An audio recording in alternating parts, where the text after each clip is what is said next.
Good day, ladies and gentlemen, and thank you for standing by. Welcome to Ovintiv's 2026 second quarter results conference call. As a reminder, today's call is being recorded. At this time, all participants are in a listen-only mode. Following presentation, we will conduct a question-and-answer session. Members of the investment community will have the opportunity to ask questions and can join the queue at any time by pressing star 1. For members of the media attending in a listen-only mode today, you may quote statements made by any of the Ovintiv representatives.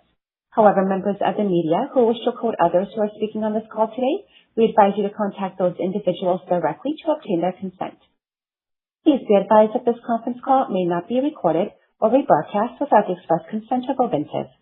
I would now like to turn the conference call over to Jason Verheist from Investor Relations. Please go ahead, Mr. Verheist.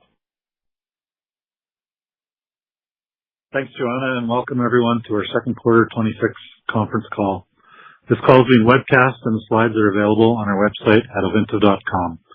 Please take note of the advisory regarding forward-looking statements at the beginning of our slides and our disclosure documents filed on EDGAR and SEDAR+. Following prepared remarks, we will be available to take your questions. I will now turn the call over to our President and CEO, Brendan McCracken. Thanks, Jason. Good morning, everybody, and thank you for joining us. Our second quarter results demonstrate the strength of our durable return strategy and the business we have built. Our future is also looking bright, with a boost to our oil production driving more free cash flow, differentiated cost and productivity results, the demonstrated ability to replace our inventory, and ramping buybacks. We have demonstrated industry-leading operational performance through stacked innovation and execution excellence. Our culture, our expertise, and our unique private data set have created a distinct operating advantage. We have materially fortified our balance sheet, bringing our leverage ratio well below 1 times. We continue to demonstrate our proven track record of capital allocation while delivering superior, durable returns to our shareholders. We are one of the most innovative, efficient, opportunity-rich E&Ps in North America, and we are very excited to be operating from this position of strength. Both our Permian and our Montney year-to-date results are tracking above type curve and continue to lead the league in their respective basins. This is driving an increase to our full-year oil production guidance, which equates to about 4% growth on a per-share basis, with no additional capital or activity. Our cash flow per share and free cash flow both beat consensus estimates by a significant margin this quarter, and we returned approximately 63% of free cash flow to our owners through share buybacks and our base dividend.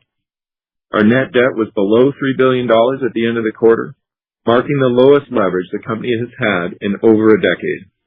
Our capital structure has been right-sized, and our leverage now compares favorably to our peers. Earlier this year, we revised our shareholder return framework to be more flexible and deliver enhanced returns to shareholders. Our year-to-date shareholder returns total about 45%. For the second half of the year, we expect to be more active in our buyback program, targeting full-year returns of more than 60%.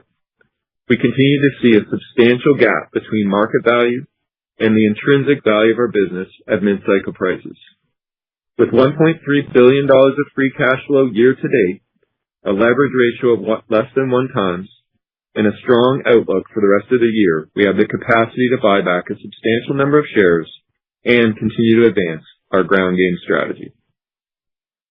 We have assembled one of the most valuable premium inventory positions in our industry. Since 2023, we've increased our Permian and Montney drilling inventory by more than 3,200 locations at an average cost of $1.4 million per net 10,000-foot location. And we did it without diluting our shareholders or stressing our balance sheet. Our work to build inventory depth means that we have nearly 15 years of premium inventory in the Permian and close to 20 years of premium oil inventory in the Montney. This expansion has been unmatched by our peers. In fact, over the same time period, most companies saw their inventory life decline. Our goal now is to maintain our premium inventory depth through ground game bolt-ons and organic additions. Already this year, we have essentially replaced the 2026 drilling program in both assets. with Barnett locations we've identified on our existing acreage in the Permian and the successful density tests we have executed in the Montney, which converted upside locations into the premium category.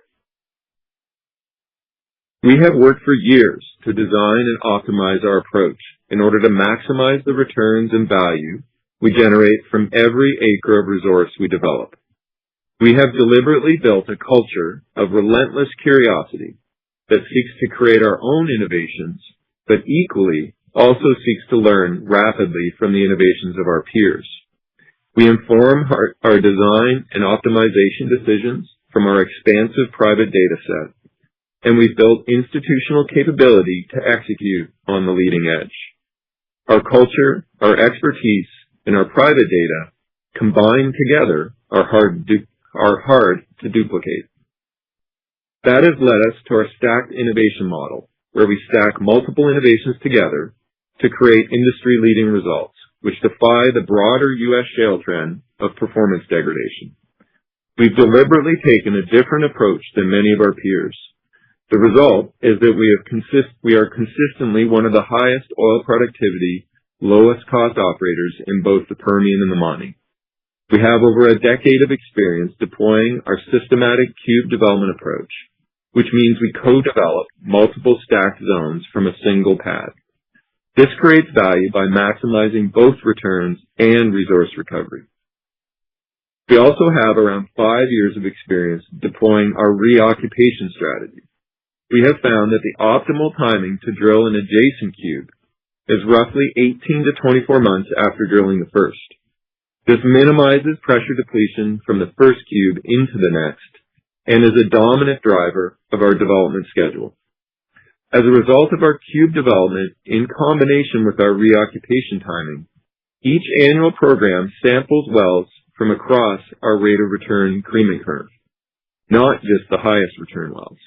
This means greater predictability in our annual program results. We can deliver consistent and repeatable results year after year because we have not burned through our highest return inventory, and we have maximized the value of every acre. This means we expect to continue to generate the superior returns we're generating today for many years to come. If our approach was to offer consistent but mediocre results, I think this would be a debate about whether that was the right call. However, generating the highest oil productivity at one of the lowest costs consistently is a slam dunk combination. The completion space has been the source of several cost and productivity enhancing innovations, such as simul-frac and trimul-frac, advancements in stage architecture design, wet sand, proppant intensity, and surfactant usage. The implementation of any one of these items often builds on or depends upon the previous implementation of another. Today, our frontier innovations are powered by AI. To leverage our extensive private well data set, optimize our technical workflows and operational execution in real time. We are using this new technology across our portfolio. This has led to faster cycle times, enhanced production, reduced downtime, and significant cost savings. The ability to successfully integrate new technology and innovative techniques across the portfolio is anchored by our deep institutional experience and expertise. It's what enables us to identify, test, and scale innovation rapidly across our portfolio while maintaining cost and productivity leadership. I'll now turn the call over to Corey, who will speak more to our second quarter results and our guidance updates. Thanks, Brendan. Our second quarter results continued to build on our track record of consistent execution. We delivered cash flow per share of $4.46 and free cash flow of $682 million, both beating consensus estimates. Our oil and condensate volumes averaged 206,000 barrels per day, above the high end of our guide, with total volumes coming in at 615,000 BOEs per day. The oil and condensate beat was driven by the Permian, where we continue to see strong new well results as well as outperformance from our base production. We successfully navigated some extended downtime in the Montney due to a series of planned plant turnarounds. The impact on our condensate volumes was minimal as we were able to prioritize flowing our most liquids-rich wells, but this meant we came in below the low end of our guidance for natural gas volumes. The revenue impact of the lower gas volumes was negligible, as AECO prices were quite weak during the quarter. The turnarounds were all completed during Q2, and we expect our Montney production volumes to be more stable through the second half of the year. We also reduced net debt by about $3.4 billion, using the proceeds from our Anadarko disposition, as well as a portion of free cash flow. The resulting quarter-end net debt balance was $2.995 billion, bringing our leverage ratio to 0.6 times. This is a major milestone for us, as debt reduction has been a key focus for several years. The stronger capital structure also resulted in Fitch upgrading our credit rating to BBB from BBB low. Our team is continually focused on improving our capital efficiency, and our outstanding operational performance through the first half of the year gives us confidence in what we can achieve through the second half. We've seen consistent outperformance from our Permian asset relative to the 120,000 barrels per day run rate we set for the asset several quarters ago. This has been due to a combination of strong productivity from our new wells, along with our outperformance from our base. We are raising the Permian's go-forward run rate to 125,000 barrels per day, and our full-year total company oil and condensate production guidance to 210,000 to 212,000 barrels per day.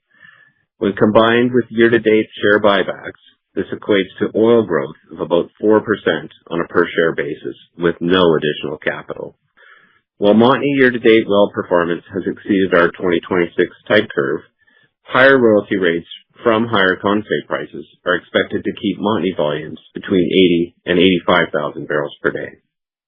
Our full-year NGL guidance is also increasing to about 84,000 barrels per day, and we are maintaining the midpoint of our previous natural gas guidance at 2.05 BCF per day.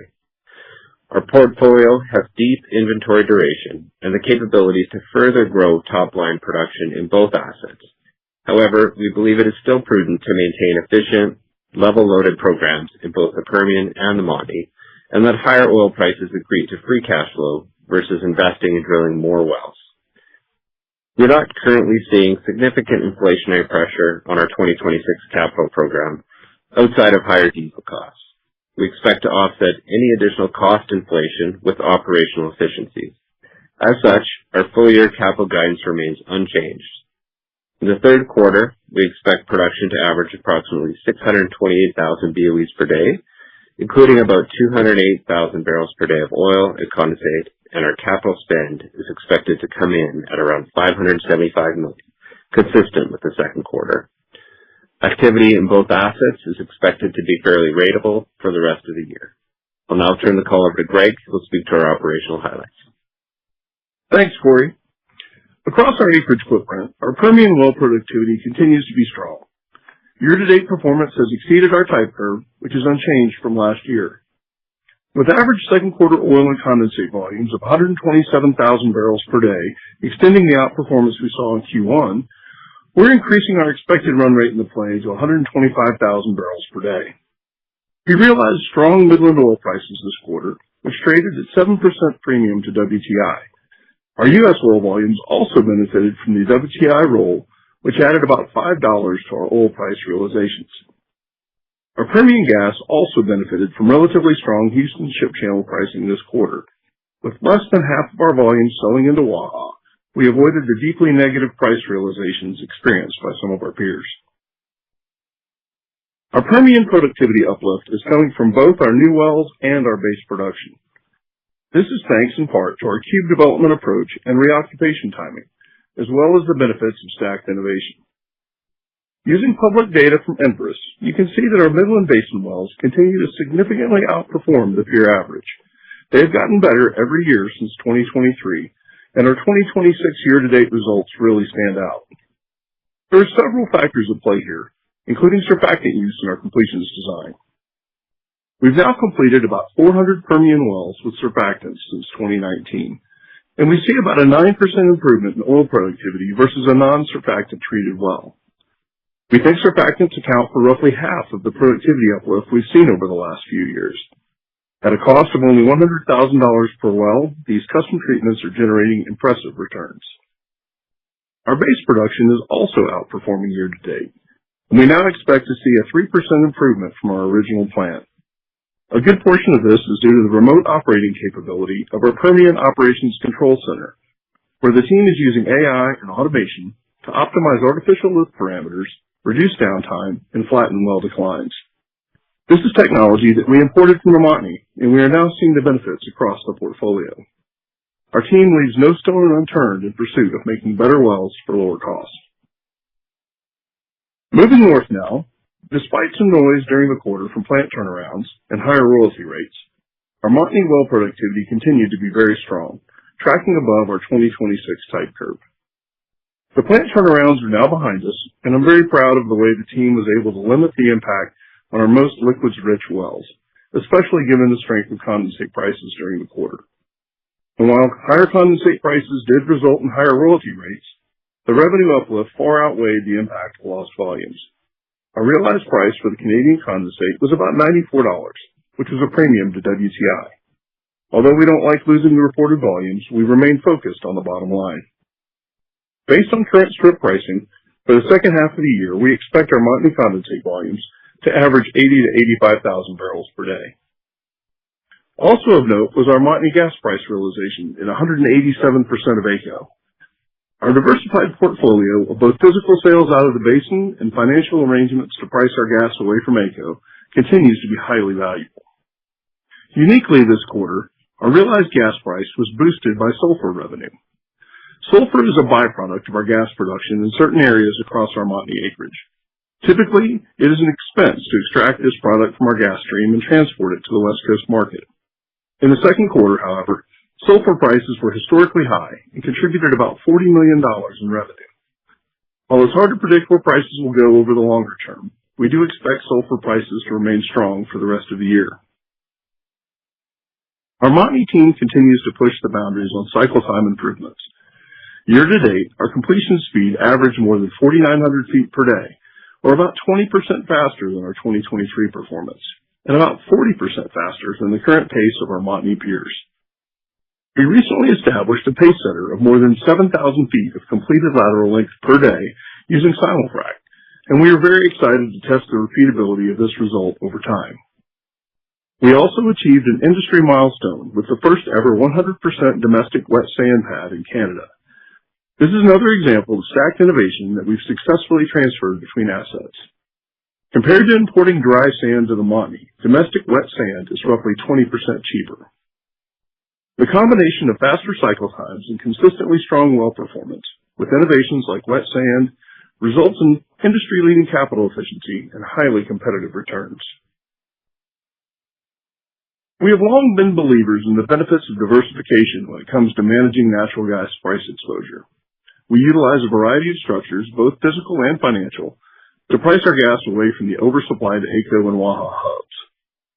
We have the least AECO exposure of our Montney peers, the most diversified portfolio of market access, and consistently realize a material premium to in-basin pricing. We also have one of the highest gas price realizations among our Permian peers. We price more than half of our gas outside of Waha, with exposure to GCX, Whistler, Matterhorn, and starting later this year, the Hugh Brinson pipeline. The result is that despite producing gas in two of the weakest price basins in North America, our gas is generating significant revenue.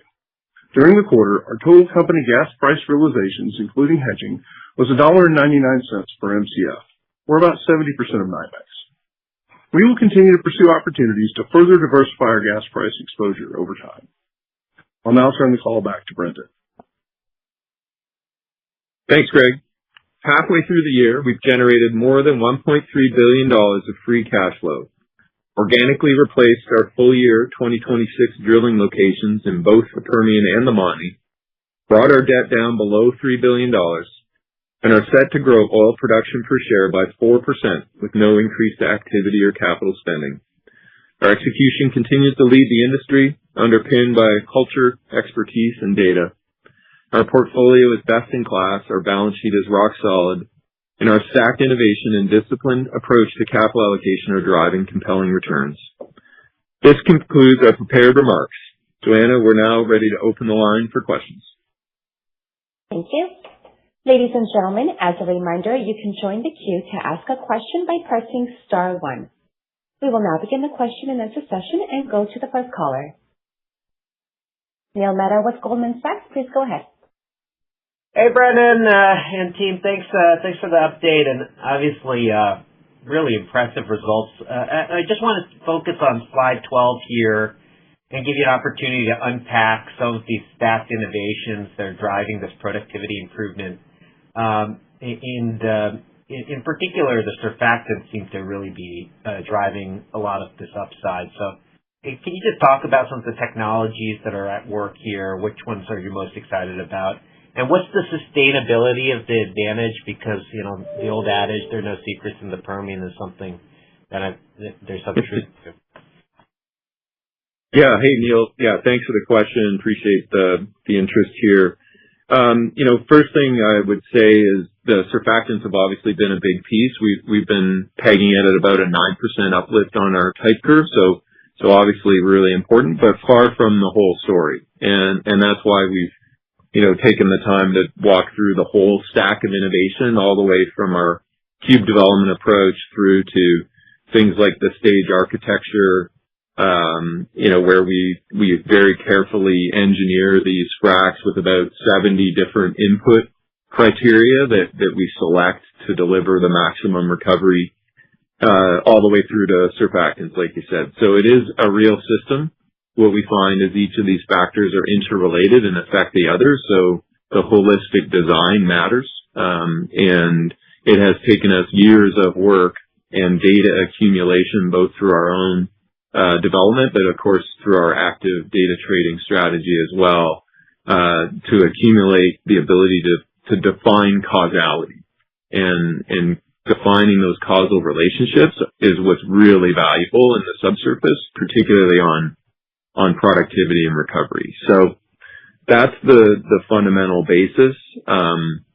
If you think about your point on there's no trade secrets or intellectual property in the Permian, I think that's true of the industry overall, because we get on calls like this and talk about all the recipe and so really where the moat comes from, the competitive moat that we've been able to build, is the whole system here, and that's why we've taken some pains to describe it as it starts with the culture, that relentless curiosity, not just to come up with innovations ourselves, but to observe them in what's happening around us. We have this saying in the company that only infinite rate of return is learning from somebody else's capital. And so we really have built that into our culture. It obviously comes from the expertise side, where we've created this institutional capability to be able to execute at this leading edge. And that's really valuable. Like, you can't replace the years of experience that allow us to perform the logistics, the supply chain, and the engineering and geoscience to know what the right thing to do is. That's all institutional knowledge that, well, the headlines are available and knowable. The details of how to go do that as a company at scale are actually really hard to mimic and duplicate. And then the final thing is the private data, where we've assembled, a very large, we believe, unique private data set across both the Montney and the Permian that allow us to establish those causal relationships with confidence, and then be able to incorporate them into our designs at scale. So, that's I think the answer to your question. That's really impressive. And Brendan, I don't know if you can comment on this, but a lot of focus on TSX inclusion, as they have changed potentially the foreign domicile eligibility criteria. Can you just take us into any conversations that you're having, or how you're thinking about that potential, as that could change the shareholder base and be a catalyst for the story? Yeah, it's a great point. There's some news just this week actually on that front. So S&P has begun a formal comment period that they kicked off earlier this week. That comment period is open until August 21 on the potential inclusion changes for the TSX indexes. They've also indicated that following that comment period, they would look to make any changes to the inclusion ahead of their September rebalancing.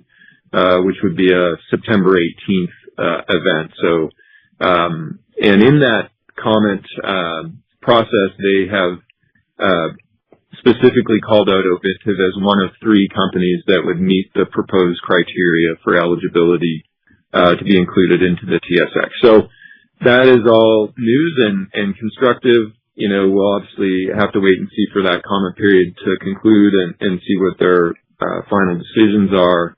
But if you take their proposed methodology, which would have a 50% weighting for companies like Ovintiv, that would imply, we've seen some analysis even just in the last 24 hours here from several of the banks that have been following this. We've seen, you know, anywhere from 3 to 7 million shares of direct buying from the index funds. And then, of course, we would expect some active buying that could be multiples of that coming from the active managers that we would now be in their benchmark. So all of this is constructive for us, and I think comes at a great time for us as well, because you know, a lot of interest in what we've created here, and from the Canadian investor, and then as well, you know, at least a couple of Montney players that are going away through transactions. You know, one of which was NuVista that we acquired, and then ARC is the other one with Shale. So definitely all a tailwind for us. Makes sense. Thank you. Greg Pardy with RBC Capital Markets, please go ahead. Yeah, hey, thanks. Good morning. I wanted to take one maybe just to build on what Neil was asking about, but how much of a difference is there in terms of the implementation of surfactants in the Permian versus the Montney? And then I'm just curious as to maybe what, you know, at what stage have you begun to implement it in the Montney, or is it very, very early stages there? Yeah, Greg, appreciate the question. It's a good one. So we are very early stages in the Montney. So we've been relatively advanced in the Permian.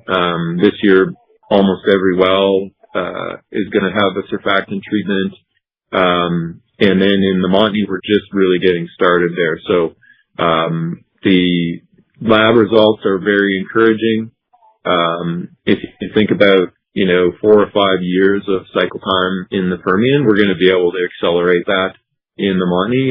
You know, so I don't think it's imminent to have a conclusion on the efficacy in the Montney, but definitely going to be able to accelerate relative to the pathway we took in the Permian, and so we're building on that knowledge and applying it up north, which is really exciting. Okay. All right. Listen, thanks for that. And then I'm just trying to reconcile shareholder returns, the balance sheet, dividends. I mean, you're in an awfully good place now, right? The net debt has really been slayed. I'm curious as to, you know, maybe what you kind of think about as being an optimal capital structure. And then, you know, I believe you said, you know, you're kind of 45% in terms of shareholder returns in the first half. That's going to be 60%. But I mean, if your shares are trading at the discount they are vis-a-vis intrinsic, and I think we'd agree with that, then, you know, do we see a big emphasis on buybacks as we go through the back half of the year, or do you still think that there's some room? It's probably a better question for Corey, but do you still think there's some room for net debt reduction? Yeah, I think you painted it out there, Greg. I think, you know, obviously we don't have a crystal ball on exactly where commodity prices are going to go from here. It's been a dynamic last few months and even last couple of weeks here. So we're mindful of that, but at the same time, we see a big intrinsic value gap in the shares, and so we see a lot of value in buying shares back, and that's why you're seeing us lean in from the roughly 45% year to date to the signaling that's going to be at least 60 or greater for the rest of the year, so or for the full year. And so from a capital structure perspective, we feel really good about the capital structure that we've created in the business today. So like you said, lots of free cash flow to enable the combination of buybacks, and then, you know, we have also said the ground game can be funded out of that free cash flow as well. I would comment specifically on that to say you should expect something in the these are going to be the modest size deals. We think we've got line of sight in both the Permian and the Montney to do deals like that at very attractive entry points from a dollar per location perspective, which has been our track record here. So you should think about that ground game being in the low hundreds of millions of dollars type of range. All right, very good. Thanks very much. Thanks, Greg. Neil Dingman with William Blair, please go ahead. Thanks for the time. Morning, Brendan. Brendan, my first question is around what I would call your very appropriate described stacked innovation approach. Specifically, have you all applied this approach now fully, or started, I guess, or even started applying this approach to the Montney? And if so, if you haven't yet fully yet, do you plan to do you and Greg plan to do that in the coming quarters? Yeah, so we're early days, and excited about that. I think we're early days in both places, to be honest. I think the stack just grows with time. But turn it over to Greg to provide some color on that. Yeah, appreciate the question. I think if you think about all of the stacks that you see there on slide 8, each one of those is the culmination of years of work in each one of the plays. So things like cube development and spacing and stacking, we've been doing that in both the Permian and the Montney for, a decade now. But things like simul-frac, wet sand, that's had different levels of application in each of the two plays. We continue to improve how we do that in the Permian, and I think we're a little earlier in the process on how we're doing that in the Montney. As we just reported, our first full wet sand trial in the Montney this quarter went very well. We think we're going to lean into that more as we go throughout this year and into next year. We'll take a little bit of time for the infrastructure to catch up there. So we're different places with each of the technologies. I think the one I'm most excited about is the AI and the new digital tools we've been building on both sides of the border, using those to help not only on drilling and completion efficiencies, but also on base production. So I think, different places in each of the assets and on the stack, but applying it across the board, and there's still room to go from here. Makes sense. Thanks, Greg. And then my second question is really diving in on the Montney GP&T. Specifically, could you talk about potential future GP&T cost savings? I mean, it assumes now that given you have such a massive position now with, after adding the Vista and Paramount, what type of potential is there to reduce GP&T now that you have such a large position up there? Yeah, great question, Neil. The T&P, if you look at how it's broken out by country, the majority of it is in Canada in our Montney operation. And so what we're excited about here is we're really just getting going with the three positions being combined together. That is our legacy position, the Paramount position, and then the New Vista position. And if you remember when we did those deals, we signaled, hey, there's a bunch of tangible synergies we're going to go get. Those are all now incorporated into business, fully realized, and this is the longer term mission, is to go find some more profitability by combining those positions together. And one of those big buckets is going to be around the T&P. So we do expect this to unfold over time. It's probably going to be a multi-year process for us. It's not an overnight thing. And so we don't have specific guidance baked into this year. But the message is we're very focused on this as an opportunity to drive free cash flow growth going forward. Thanks for the details, Brendan. Yeah, great. Thanks, Neil. Arun Jayaram with JP Morgan, please go ahead. Yeah. Good morning, team. Brendan and Corey, you guys have raised your second half Permian crude and condensate guidance to 125,000 barrels a day versus the previous messaging around 120 as being kind of the run rate. I was wondering if should we perceive this as the go forward maintenance kind of or sustaining production rate in the Permian? I was wondering if you could just unpack that a little bit. Yeah, I'm going to let Greg take the win on this one, because it's really his team that delivered that for us, Arun. Yeah, go ahead, Greg. Yeah, so thanks for the question, Arun. And yes, first off, we are saying 125 is the run rate go forward in the asset, so not just the rest of this year, but beyond. As we think about how we got there, first I just really like to start by acknowledging the great work done by the team executing on our very efficient level loaded program. And this run rate is assuming a level loaded program in the Permian, so we're not adding more activity or more capital. But over the last several quarters, we've been talking about some really exceptional results we've seen in the northern Midland Basin from some of the Dean wells up there. That performance has persisted.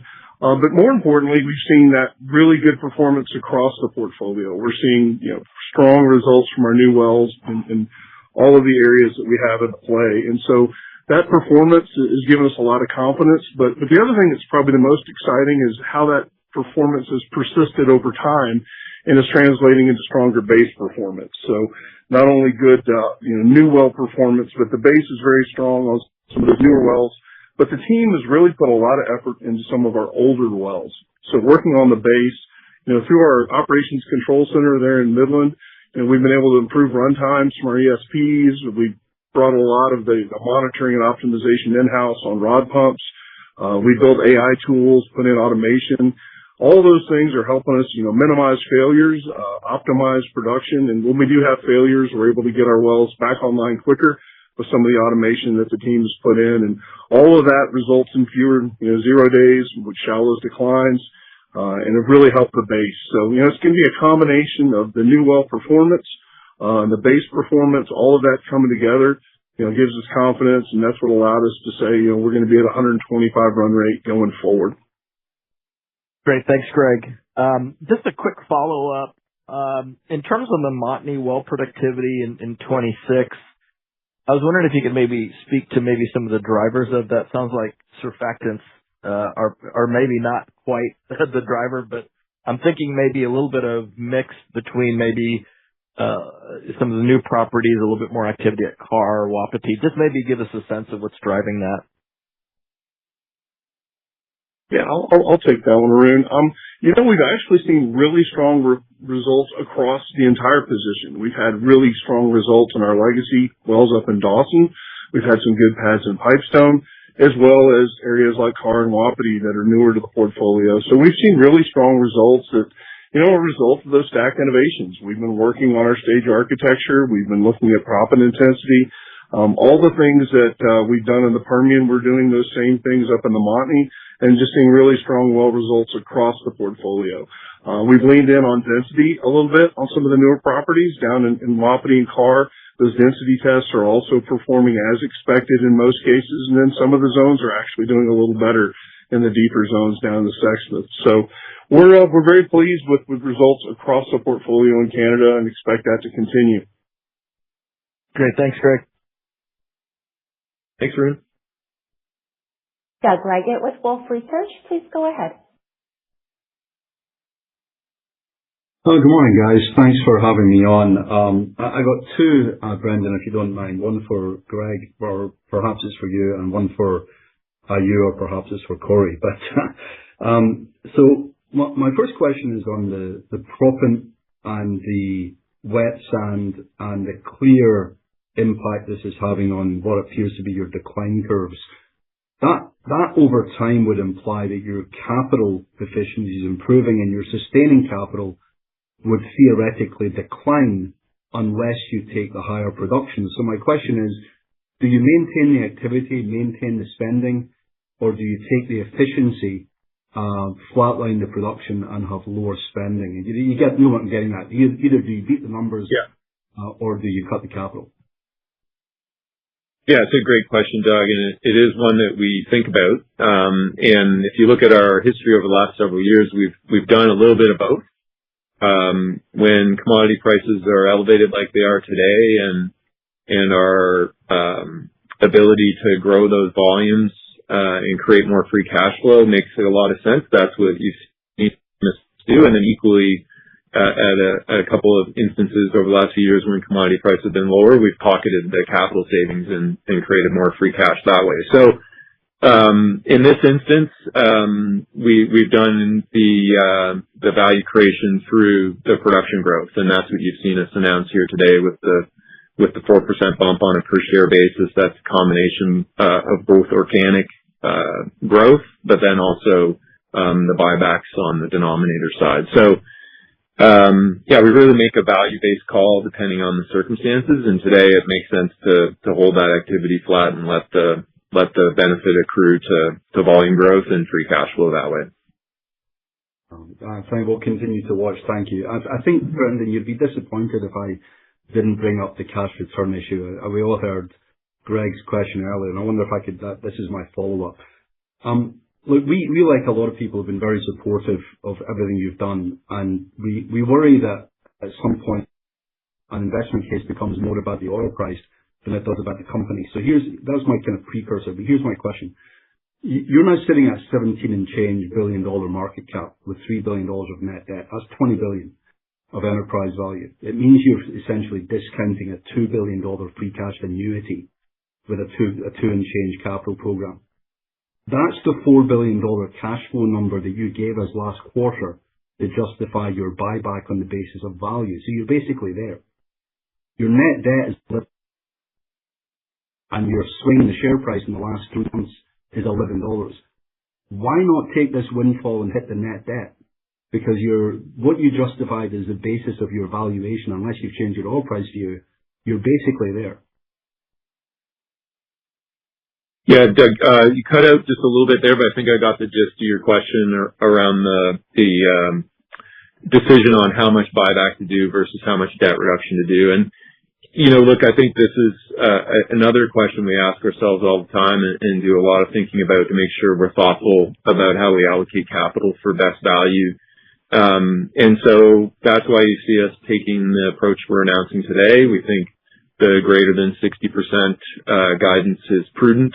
We don't have a crystal ball on exactly how commodity prices unfold here, but clearly our business is performing well and generating a lot of free cash flow, which allows us to both buy back a meaningful amount of shares and continue to reduce debt. And so that's the track record. Of course, we're just on the heels, in the quarter that we're releasing today is $3.4 billion of debt reduction. So clearly, we agree with the thesis of running these businesses at low leverage. And I think your note called it a top quartile amongst peers leverage company now. So that's been our ambition. We're pleased to have gotten it here. So I think we're taking a prudent and balanced approach with the capital allocation. And more a net debt issue than a debt issue, but I appreciate the answer, Brendan. Thanks. Yeah, you bet. Part of that prudence is the value that we see in the shares today. All right. We'll take it offline. Thank you. Thanks, Doug. Dave Dawood with Truist, please go ahead. Thanks. Morning, everyone. Maybe a question for Greg. Was wondering if we could maybe get your updated thoughts on the Barnett. I know you have that 100,000 acre position held by production, but curious, what are the plans there? I think you're supposed to be drilling a well there this year, I believe, but curious, Greg, if there's maybe any update there. Yeah, I'll pass over to Greg here. Gabe, one thought just quickly to set that up, because there's been a couple questions overnight. The Barnett position, the 100,000 acres of Barnett that we disclosed last quarter, is all on existing acreage. So there's been no transaction there. This was in our acreage that we've held in the play for a decade plus here now. And so, a real great opportunity for us to work our way into the play in a fashion that learns from others. It's a great example of that stacked innovation approach, where sometimes we're the ones leading the charge, and sometimes we can sit back and have the benefit of other people's risk dollars. But Greg can talk about where we're at on our Barnett well. Yeah, that's great. Thanks, Brendan. And thanks, Gabe, for the question. As an industry, we're learning a lot about the Barnett right now. As you see, there's a lot of activity going on throughout the basin, drilling wells, bringing them online. So we're seeing a lot of data from our peers that are operating around our position that has given us encouragement. As Brendan mentioned, these are held acres, so we don't have to go out and drill wells today, but we are excited to continue to learn more. We've already started drilling our first well. We've drilled in cord, the vertical. The core looks very encouraging. This is a well in Martin County that we're doing currently. And now we're proceeding with drilling the lateral. That well will come online late this year. which should give us a lot of information around the productivity, should teach us a little bit about well cost and how efficiently we're going to be able to drill these wells. And then that also gives us a lot of trade currency. We can trade that core and well data with our peers to learn more about what they're learning here. And we're also participating in really small working interests with some peer wells. So we do have a growing data set that we're learning from, but we are taking the approach generally that we're going to watch others try to delineate where the different product windows are in the play and help us learn what costs are ultimately going to be. But I would envision us, drilling this one well this year, next year, another well or two. We'll just see how our progress goes there. But we'll be learning all along the way and making sure we optimize our position. Thanks, Greg. That's great call, and thanks, Brendan, for clarifying that. And then my second question, guys, would just be on the heels of the Pembina Meta announcement, I guess a couple of weeks or maybe a month ago. Just curious, maybe anything to highlight on your efforts on the data center front. Thanks, guys. Yeah, Gabe, thank you. Look, super encouraged. I think the market continues to develop, and what we're ambition, our strategy is to continue to diversify our gas sales away from AECO, and so this is another outlet that we're excited about, which is the emerging data center build out in Western Canada. We do expect that this will be a place we can put some of our gas over time, along with the growing LNG build out that's happening off the West Coast. So all of this is constructive for our ability to diversify our gas away from AECO. So more of the same there, and I think Greg and Corey did a good job of highlighting the benefit we're already seeing from that strategy in our gas realized prices. Definitely. Awesome. Thanks, Brendan. Yeah, thanks, Gabe. Scott Gruber with Citigroup, please go ahead.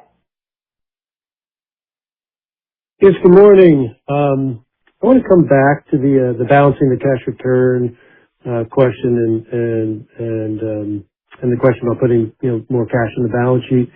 As some peers have delevered, they've started discussing a willingness to use their balance sheet during industry sell-offs, to juice buybacks in order to try to reduce the equity volatility. Brendan, is that something that you would contemplate over time, with the balance sheet as healthy as it is, and would you think about positioning for the balance sheet for that over time? Yeah, I think it's a good question, Scott. I think it's certainly something we'll be thoughtful about. We're new to this space, so we're excited to be here, but sort of having just arrived here, those are the types of questions that we're asking ourselves. And I would not take that off the table, and it's obviously down the road relative to where commodity prices are today, but we all know that eventuality could occur. So yeah, I think that's something we'd put on the table and decision as we go, but our overall orientation will be all about value. Where do we see the best value for our capital allocation? That makes sense. And then on CapEx, you highlighted your diesel displacement strategy, which is important today given where diesel prices are at. And I know you guys utilize e-frac in the Permian. But curious, what other steps are you taking to try to reduce your diesel consumption, across your D&C spend? Yeah, let Greg take that one on. Yeah, so great question. In addition to using electric frac fleets in the Permian, we also have a natural gas-fired frac fleet operating in Canada, so we've totally displaced the diesel up there. A number of our drilling rigs are dual fuel that can operate on natural gas as well as diesel, and so we're ramping up the percentage of natural gas there.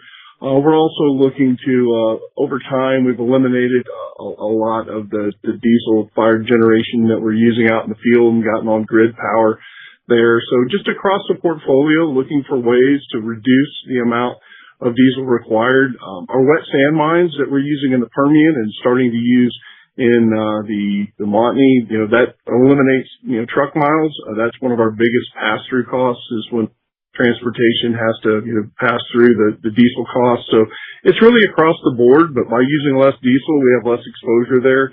And again, any inflation we're seeing due to those diesel pass-through charges, we're offsetting that with efficiencies. So we've been able to do that successfully year to date, and I think we'll be able to do that going forward as well. I appreciate the color. Thank you. Thanks, Scott. Chris Baker with Evercore ISI, please go ahead. Hey guys, thanks for the time. Brendan, earlier you talked about, pretty dynamic macro environment. Would love to hear how you and the team are just thinking about the 2027 growth option that the portfolio provides here. Yeah, great question, Chris. I think the exciting news today is the growth with no capital or activity. So that's kind of the first protocol as we start to think about 27. But we are also continuing to think about when might be the right time to invest for growth. Premature yet to say for 27. Obviously, going to watch some water come under the bridge on the global fundamentals. I would say within that, we're obviously all watching the same news flow out of the Gulf, but we're also watching closely to see where is Chinese demand going to normalize, and that's a harder thing to know and be certain of, but going to be an important balancing factor as we think about the fundamentals for 2027 and beyond. But really, again, our orientation will be around value. Where can we create the most value and return on invested capital? And if that turns out to be growth, then so be it. We've created the inventory and the processing capacity and logistics to be able to do that in both assets. But we will also weigh that investment against the buybacks that today continue to look really attractive from a per share perspective. So I think no change to our approach or philosophy, just trying to make it with the best information we have on hand. Great, thanks. And as a follow-up, just a lot of great questions already on the stack innovation. Just kind of putting the pieces together in terms of the higher plateau in the Permian. It looks like the type curve in the slides is pretty much unchanged. I'm just curious, as we think about putting together shallower base decline and the type curve that you guys started the year with here, does continued outperformance and the potential to revisit that type curve represent upside to the guide? Just trying to kind of put those two pieces together and how to think about, when and, it might make sense to revisit the type curve. Yeah, I think obviously the more data we accumulate, the more we study that. But for now, the guide makes sense and it's the right go forward way to model the company. But we're always looking for ways to improve it, and that's been the track record here. And we'll get to that in time as we work our way through the rest of this year and into next. But for now, the guidance makes good sense. I think boosting it up to the 125 is a real value accretion for our shareholders, and we're proud to be able to do it. Great. Thanks, guys. Thanks, Chris. John Anners with Texas Capital, please go ahead. Good morning, all, and thanks for taking my questions. For my first one, the Pacesetter simul-frac operation achieved completion speeds of more than 7,000 feet a day, while the domestic wet sand pad reduced sand costs by 20%. My question there is, how repeatable are these results? What percentage of the Montney program could ultimately adopt each, and over what time frame? Yeah, John, thanks for the question. I'll pass over to Greg, but historically our approach has been to think about those pace setters as our target to convert to average. So the idea here is for the team to, be able to show, hey, if we can do it once, why can't we do it every time? And our track record has been able to do that pretty reliably. Once we set a pace setter, we've been able to convert that into our average performance down the road. But Greg, you can dig in a little deeper there. Yeah, for sure. Starting with the simul-frac, really the only limitation there is pad setup and logistics. And so, I would say almost all of our operations in the Montney set us up well for simul-frac, and so that's something we're incorporating into the program. On the wet sand side, in domestic sand in general, the only real limitation we have there is the local infrastructure. Domestic sand is relatively new in Canada, so the mines are just starting to ramp up. There is a lot of activity in that space, so I think over the next year or two, you're going to see more domestic sand options. And then, as they're putting in those sand mines, we're actually allowing them to save quite a bit of capital if they don't put in a dryer and just supply wet sand. So we're working with a number of suppliers in Canada to try to make sure we get, ramped up to where we can get to 100%, domestic wet sand. But realistically, that's probably 28-ish kind of time frame. It'll take, this year we're at 50% domestic sand, with a portion of that being wet. Next year I would anticipate that growing, but we're still probably a couple years away from getting to a fully implemented program like we have in the Permian. I appreciate that color. For my follow-up, you've already organically replaced locations planned for 26 in both the Permian and Montney. How much additional opportunity do you see to expand inventory through similar technical work, and should we expect organic additions to continue offsetting annual drilling activity over the next several years? Yeah, I think the opportunity still looks fairly sizable. If you think about up in the Montney, when we did the two acquisitions, Paramount and New Vista, we had about 900 upside locations that we were going to look to convert. We've only converted 130 of those. So the opportunity looks pretty good there. And then on the Permian side, similarly, the latest step change has been with the Barnett, but we continue to evaluate organically all the horizons in our acreage position to see if we can convert those into the premium bucket. So, it's never going to be completely ratable. We're going to have to sort of work on those over periods of time, but it seems to be continuing. There doesn't seem to be a stop to it. So we like that cadence, and that combined with the ability to do some of these smaller bolt-on deals at really attractive entry points, I think gives us a lot of confidence we're going to be able to maintain the inventory duration, if not continue to grow it a little bit. Thanks, guys. Yeah, thanks, John. Kevin McCarty with Pickering Energy Partners, please go ahead. Hey, good morning. Apologies for kind of going back to the shareholder returns, but my question is maybe a little bit more on the mechanics of the buyback. In 2Q, your buybacks were impressive, both in terms of the amount you were able to do and kind of the price you were able to execute it at. I guess maybe, how did you make that decision during the quarter, and how were you able to buy back at that price, which was, lower than your quarterly average, and any lessons you learned for the future? Yeah, maybe I can flip it over to Corey here, Kevin, to talk about mechanically how we do it around blackout and the like. Yeah, Kevin.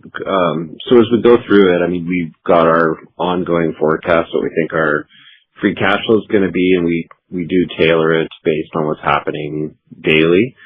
To the extent we're in a blackout period, we do put in detailed instructions ahead of that just to make sure we've captured opportunities that might otherwise not be available. So when you take those two into account, and the biggest factor here is the appreciation over the course of the quarter, helps the average cost compared to what we bought the shares back at. So, it's really just a combination of being in the market regularly and then also adjusting daily if there's something going on. Appreciate it. That's it for me. Thanks, Kevin. Philip Jungwirth with BMO, please go ahead. Yeah, thanks. Good morning. I'll ask another one on surfactants here, but just at 100,000 per well, you do seem to have a cost advantage versus others who are utilizing this. You do a lot of data sharing, so just wondering what you think is contributing to the lower costs, and then separately, are you looking at utilizing surfactants at all on existing base production, which has outperformed, although it sounds like it's more driven by remote operating capabilities that you mentioned? Yeah. Hey, Phil. Great questions. The 100,000 per well has been part of this stacking process over the last several years. And just to give you the under the hood, when we started, the treatment costs were in that $500,000 a well range that we've heard about from other operators. And with our work process here, we were doing trials in the labs to figure out what surfactants were going to have the right efficacy in the field. And by the way, some surfactants make productivity go down, was our big learning in the lab. So be very careful about the chemistries that you choose to deploy at scale in the field. So when we started $500,000 a well, got some surfactants that were delivering results in the lab, trialed them in the field, proved them up, and then went back to the lab and worked on substitutes that would allow us to lower the costs. And that whole iterative journey has led us from that $500,000 a well down to the $100,000 a well level, just by finding chemistries that could give the same efficacy on productivity without the cost. And that I think has been part of the advantage. It does take time, of course, and a well-established protocol to do that. On the base side of things, on the workover treatments, we've got a sort of a different formulation that we use on our workover side to enhance productivity that we think is yielding really competitive results as well. And you see that in our updated production guide, with the base being one of the big contributors. So not necessarily the same surfactants that we use on the upfront, but a different formulation that we use on the workover, because we think we're fundamentally solving a different physical challenge with the workovers than we are on the upfront wells. So and then final comment, just to totally blow the question out, would be that the one thing we haven't data traded is our surfactant stuff.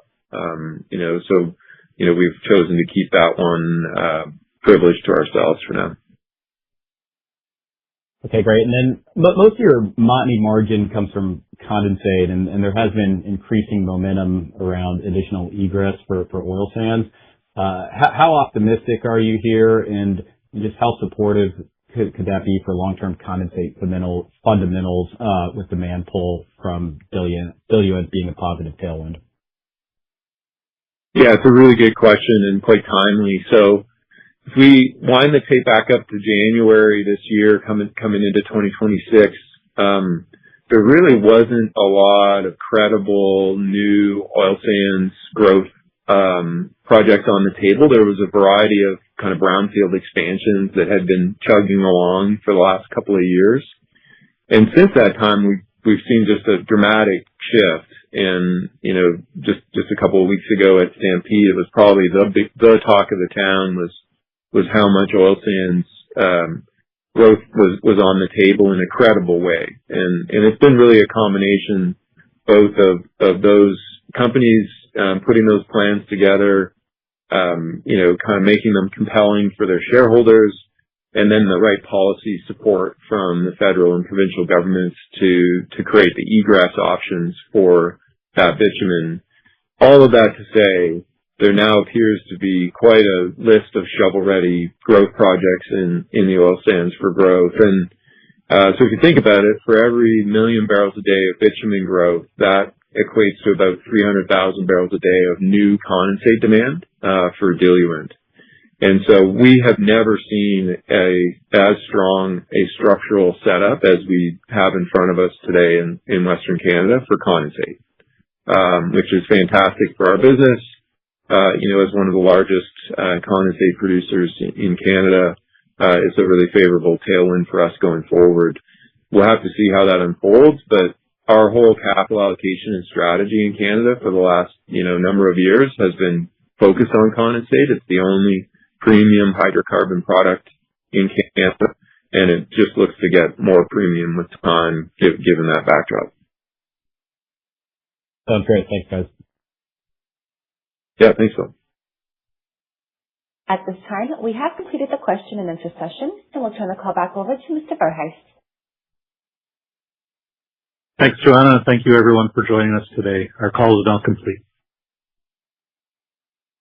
Ladies and gentlemen, this concludes your conference call for today. We thank you for participating, and we ask that you please disconnect.